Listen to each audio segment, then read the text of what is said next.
시장 살리는 LG엔솔, 테슬라이어, 벤츠 그리고 이것까지 한번 정리를 해보도록 하겠습니다. 일단은 벤츠의 수조 원대 수주에 성공했다. 46 시리즈 납품할 듯이라고 공시가 떴습니다. 공급 계약 공시가 떴고요. 50.5기가와트시 규모고요. 이게 11년인가? 11년짜리인가 그래요. 2028년부터 10년 동안 총 11년짜리로 지금 얘기가 나오고 있는 건데, 그래서 계약 금액은 공개하지 않았지만 공급 물량을 감안하면 수조 원대 수준일 것으로 나온다 라고 얘기가 나오고 있습니다. 자, 그러면 요거 어떻게 봐야 되는지 정리해 볼게요. 일단은 이전에 벤츠 전에는 지난 6일에는 테슬라 향으로 추정되는 4680 배터리 12월 양산 확정 소식이 이제 오창 공장에서 4680 만들고 있다는 얘기를 했는데, 이게 이제 생산이랑 양산 확정이랑 좀 다르잖아요. 양산 확정 소식이 들려왔습니다. 오창 공장에서 계획을 세웠다는 것이 드러나면서 최종 결정까지 전해진 거고요. 그래서 오창 공장에 4680이 양산되고 본격적인 이 게임 체인저라고 불리는 4680, 46파이의 시대가 온다는 그런 기대감이 커진 셈이고요. 관련주들도 들썩들썩하면서 시장의 기대감이 반영이 됐는데, 단 이틀 만에 벤츠 수주 공시가 또 뜬 겁니다.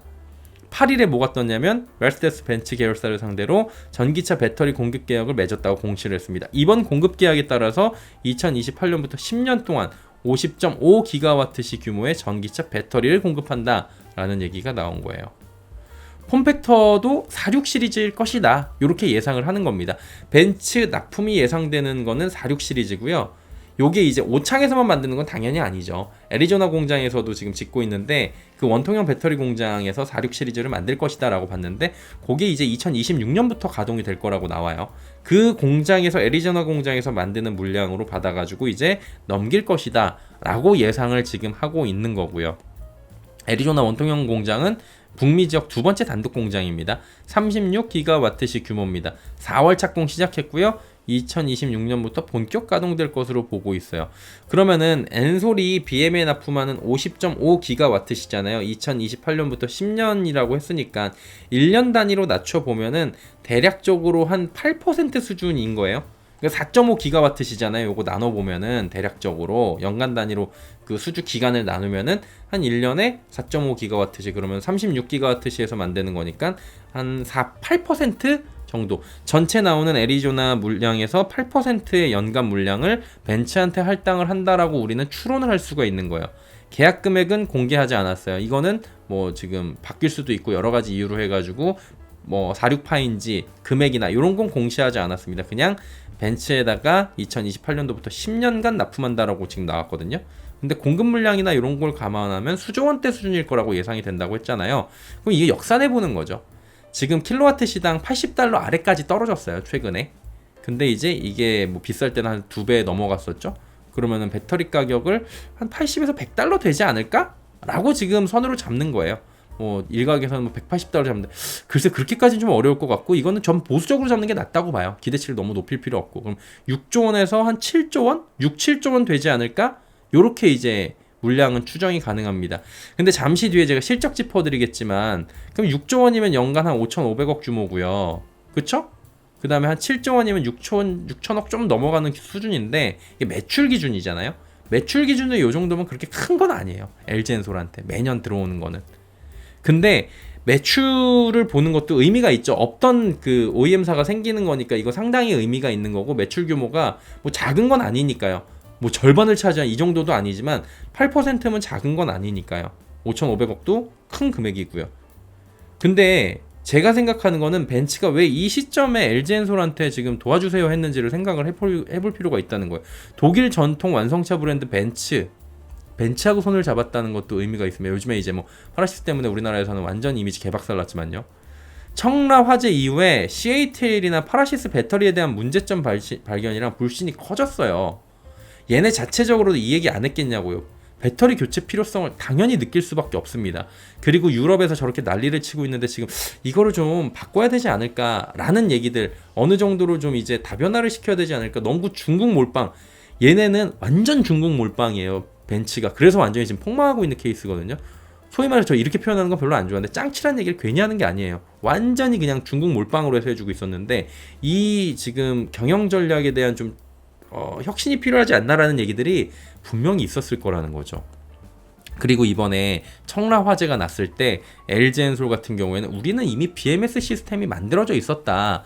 이게 고객만 동의를 하면은 이게 문제가 있는 걸 우리는 사전에 감지를 할 수 있을 정도로 만들어져 있고, 우리는 열폭주에 대해서도 일단은 1차, 2차적으로 거르는 시스템들이 분명히 만들어져 있다라는 거에 대해서, 그리고 이게 다 특허로 지금 묶여 있어가지고 다른 배터리 업체들은 우리한테 사가야지 특허를 그냥은 못 가져간다라는 얘기들을 이미 하고 있었어요. 그러니까 기술력의 우위성을 이번 청라 화재를 통해서 보여준 거였죠. 안전성이 강조가 된 거였죠. 우리 아니면 못해, K배터리 아니면 못해라는 걸 보여준 거예요. 그리고 LG화학이 얼마 전에 열폭주 방지 시스템을 지금 상용화는 아니에요 아직 이거. 근데 이제 개발을 하고 있다라고 발표를 하면서 빠른 시일 내에 상용화를 하겠다라고 얘기했어요. 그럼 뭐예요? 기술력이나 안전성의 우위를 확실하게 보여줬으니까 매력이 철철 넘칠 수밖에 없다라는 거죠. 즉 청라 화재가 K 배터리와 중국 배터리의 차이를 극명하게 보여주는 계기가 된 것이고 전화위복이 된 것이라고 볼 수가 있을 겁니다. 이것과는 별개로 청라 화재 지금 빨리 좀 보상이 이루어지고 그분들 좀 이제 치유가 돼야 된다고 생각을 하는 부분도 말씀을 드릴게요. 너무 이렇게 좀 편협하게 말씀드리는 것 같아갖고 그 부분이 항상 마음에 걸립니다. 그리고 현재 LG 엔솔향 벤츠 제품이 EQC 정도더라고요. 보니까 얘네가 SK온도 있고 LG도 받아요. 근데 얘네들은 조금이고 우리나라에 들어오는 거는 대다수가 지금 파라시스랑 CATL이더라고요. 그러면은 이 말인즉슨 뭐냐면은 이번에 수주 물량이 한 8%밖에 되진 않은데 얼마든지 발주를 늘릴 여력이 된다라고 볼 수가 있지 않을까라고 보는 거고요. 벤츠는 EQ라는 플랫폼이 있었잖아요. 이거를 버리고 이제 새로운 전기차 플랫폼으로 나아간다고 하는 상황이잖아요. 차세대 플랫폼이 나오는 거잖아요.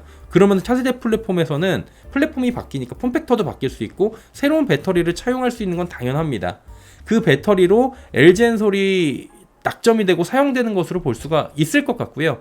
향후 배터리는 이런 식으로 해갖고 더욱더 좋은 배터리는 필요할 수밖에 없다라는 거죠. 자연스럽게 그러면 LG엔솔의 발주 물량이 증가할 수 있는 거죠. 야, 우리가 지금은 요만큼만 지금 5.5GW인데 조금 더 다른 모델에다가 우리 다른 폼팩터에서 아니면은 파우치형 잘하잖아 니네 파우치형도 우리한테 줘봐 이럴 수도 있는 거예요. 4680이 워낙 좋다고 지금 얘기는 나오지만 4680 그리고 46파이 딴 데도 하니까 뭐 안정적으로 가져가기 위해서 벤츠가 할 수도 있겠지만 야 니네 파우치 잘하잖아 우리 파우치도 좀 줘봐 라고 하면서 늘려날 수도 있는 거고, 또 이제 LG만 바라보는 게 아니라 46파이 다른데 어디 가지 여기랑도 해볼까 라고 할 수도 있는 거고요. 그 다음에 각형 배터리 이것도 한번 해볼까 이럴 수도 있는 거예요. 그러니까 어떤 식으로 지금 갈지는 몰라요. 근데 수주가 지금은 크지가 않은데 충분히 더 늘려나갈 공사는 상당히 크다. 왜? 배터리는 결국에는 수주를 받아가지고 차를 만들어야 되고 새로운 플랫폼을 갈 수 있기 때문에 결국에는 향후에 발주 물량 증가, K 배터리 3, 4 이용이 어떤 식으로든지 증가할 수 있지 않을까. 꼭 벤츠가 아니더라도 이런 식으로 추론이 가능한 거죠. 벤츠뿐만 아니라 다양한 완성차 업체들로 하여금 LG엔솔을 비롯해서 배터리 3사의 제품들의 니즈가 커질 수밖에 없다라는 것을 보여주는 셈이에요. 그리고 과거에 그 컨콜이나 비전 등을 꼭 확인을 하시라고 말씀을 드리는 게 1분기로 잠시 가보면은 1분기 컨퍼런스 콜 당시에 김동명 LG에너지솔루션 대표가 테슬라 외에도 여러 고객사와 많은 논의를 하고 있다고 밝혔습니다. 자신감 있게 4680 배터리 3분기 말에서 4분기 초에 차질 없이 양산할 것이다. 그럼 뭐예요? 됐잖아요. 지금 4분기에 이제 양산하잖아요. 4분기 12월이니까 어쨌든 간에 됐네. 컨콜에서 나왔던 얘기가 조금 이제 4분기 3, 4분기인데 이제 최대 약속 시한에 이제 마지노선까지 갔지만 거기다가 테슬라 외에도 있다고 했는데 진짜 있었네 라고 하는 거죠. 그리고 컨퍼런스 콜을 무시를 할 수가 없다는 거예요. 그리고 얼마 전에 새 기업 비전인 에너지로 세상을 깨우다라는 게 있었어요. 요것도 좀 봤는데 원통형에서 46 시리즈를 통해 전통 완성차 업체까지 고객 포트폴리오를 넓히는 등의 전기차 사업 내 제품과 고객 다변화에 집중하겠다고 밝힌 바가 있습니다. 이게 아마 그 어떤 암시가 아니었나라고 보여지고 있는 거죠. 전통 그 자동차 업체라는 부분이. 그리고 이를 통해서 2028년까지 23년 대비 매출 2배 성장시킨다는 계획인데 이게 그냥 나오는 소리가 아니에요. 그냥 나오는 소리가 아니어가지고 항상 대비를 좀 해야 된다라는 거고요. 그리고 실적 이야기를 안 해볼 수가 없는 상황이잖아요. 실적 보시면은 뭐 영업이익 4,483억 원. 근데 AMPC 제외 적자 이어가 또 AMPC 타령하거든요. 서프라이즈입니다. 이거 어닝 서프라이즈입니다. 매출이 6조 8,778억 원, 작년 동기 대비 16.4% 줄어들었지만 영업이익이 또 전년 동기 대비 38.7% 줄어들었지만 여러 번 강조해 드렸듯이 이렇게 업황이 꺾여버린 섹터는 전년 동기 대비하면 무조건 떨어집니다. 업황이 그럼 개선되는 섹터라면 전년 동기 비해서 어마어마하게 올라가요. 그렇게 따지면은 삼성전자 같은 경우엔 전년 동기 대비해서 지금 이익이 280% 올라갔는데 주가는 왜 빠지냐고요. 전년 동기 대비해서 할 때는 계속 꾸준히 상승할 때를 얘기를 하는 거고 전분기 대비도 같이 봐야 된다는 거예요. 전년 동기를 안 보라는 게 아니고 같이 봐야 되는 거고 이런 섹터는 전분기가 더 중요하다는 거죠. 그럼 뭐예요? 전분기 대비 업황이 꺾였다가 지금 살아나려고 하는 애니까 전분기 대비로 보는 건데 영업이익은 직전분기보다 130%가 증가했네. 전망치를 30.2%를 상회했어요. 매출도 전분기보다 11.6% 증가했습니다. 서프라이즈예요 이거. 서프라이즈 뜬 겁니다. 근데 이게 벤치 때문에 많이 지금 숨겨져 있는 건데 서프라이즈 뜬 거예요. 그럼 이건 섹터 전체적으로는 훈풍을 줄 수 있는 내용이고 세액공제 금액이 4,660억 원이래요. 그럼 4,660억 원 제외하면 영업손실이 177억 원을 기록했다라고 자꾸 강조가 되고 있는데 매번 AMPC 빼면 적자라고 하는데 자 AMPC 받으려고 미국에다 투자하고 공장 짓고 한 거잖아요. 거기다가 돈 그럼 들어간 거잖아요. 그럼 그 돈을 왜 빼냐고. 이걸 뺄 이유가 없는 거예요. 이걸 굳이 왜 빼고 적자를 계산해가지고 이거 빼면 적자인데요? 라고 하는지 저는 이해가 안 가요. 이런 식이면요. 몸무게 적을 때 내 갈비뼈 3개 뺀 몸무게는 72kg예요. 저 비만 아니에요. 이렇게 얘기하는 거하고 비슷한 거예요. 저 몸무게가 키가 183인데 지금 몸무게가 86kg 나가거든요. 근데 갈비뼈 4개 정도 빼면은 1kg씩이니까 82kg면은 괜찮지 않아요? 100 뺀 거보다 적어지잖아요. 괜찮잖아요. 이거하고 똑같은 거 아니야 도대체. 뭔 소리 하는 거야? 이게 왜 이러는 거야 도대체? 이해가 안 가요. 그리고 실제로 AMPC 제외한 적자 규모도 2분기가 2,525억 원이었는데 177억 원이면 많이 줄어들었잖아요. 그럼 개선된 거잖아요. 그런 얘기는 하나 쏙 뺀다니까 하여튼. 아무튼 간에 좋아졌다는 얘기예요. 주요 고객사에 왜 그랬냐? 전기차 판매 실적이 전분기 대비해서 개선이 됐고 당연히 물량 공급이 늘어나고 판매가 늘어나니까 AMPC가 늘어나는 거죠. AMPC 대당 판매 가격이니까 판매가 많이 됐다는 거잖아요. 그러면은 2분기 대비해 갖고 이게 AMPC가 좋아졌다는 건 뭐예요? 2분기 대비해 갖고 3분기에 더 팔렸다는 얘기네. 그러면은 그 4분기는 더 나아질 거다. 이렇게 또 이제 추론을 해볼 수가 있는 거죠. 전기차 판매 둔화가 소폭이나마 개선되고 있다. 이렇게 알려주는 지표예요. 제가 방송 통해 가지고 매달 그 전기차 판매 지표들을 짚어드린 바와 같이 GM 쪽에 지연됐던 실차 출시가 개시가 되면서 판매량이 늘어나고 있고 전반적으로 지금 괜찮아지고 있어요. 판매량이 조금씩 개선되고 있어요. 조금 나아지다가 좀 꺾이는 달도 있지만 전반적으로 그래도 과거보단 나아지고 있다라는 거죠. 그리고 ESS 시장 확대되죠. 그 LFP 르노에다 공급 계약하죠. 고객사 다변화시키고 있잖아요. 또 얼마 전부터 들려오고 있는 게 뭐예요? 4680 배터리 수주 소식.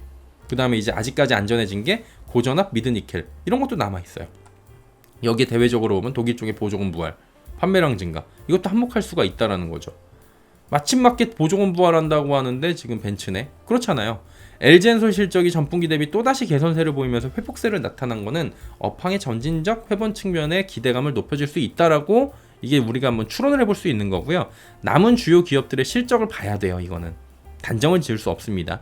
얘네들이 전분기 대비 계속 개선되고 있잖아요. 전분기 대비 또 나아진다면 이 배터리라는 산업 측면에서는 4분기에 대한 기대감이 올라올 거예요. 내년에 대한 기대감이 당연히 높아질 수 있는 추세 그거고요. 그다음 중요한 거는 최근에 이 업계의 수주가 하나씩 나오는데 LG 엔솔만으로는 끝나지 않을 것이라고 볼 수밖에 없습니다. 그래서 밸류체인 체크하라고 말씀드리는 거고 그다음에 기술력과 프리미엄을 기본으로 다변화를 시키고 있기 때문에 시간이 지나면 이거는 파괴력이 더욱 높아질 수밖에 없다고 보여요. 특히 중국 반사이익은 무시할 수 없는 수준이 되고 있고요. 더불어서 실적 개선세도 3분기보다 4분기가 나아질 확률이 지금은 높아진 건데 이거 만약에 높아진다고 하면은 산업적으로 봤을 때는 이미 지금 턴을 했다라고 보는 거죠. 그럼 주가 보면은 주가도 오묘하게 얼마 전부터 턴을 했잖아요. 그러면은 산업보다 주가가 선행한다. 산업은 이미 조금 돈 게 아니냐. 이렇게 추론을 할 수도 있다라는 거죠. 그래서 관건은 이제 뭐냐면은 단기적인 관건은 미국의 대선 향배가 될 수도 있다. 이런 부분들까지 체크를 하면서 섹터에 투자하실 때는 좀 넓게 보셔야 돼요. 이 섹터 절대로 쉬운 섹터는 아니에요.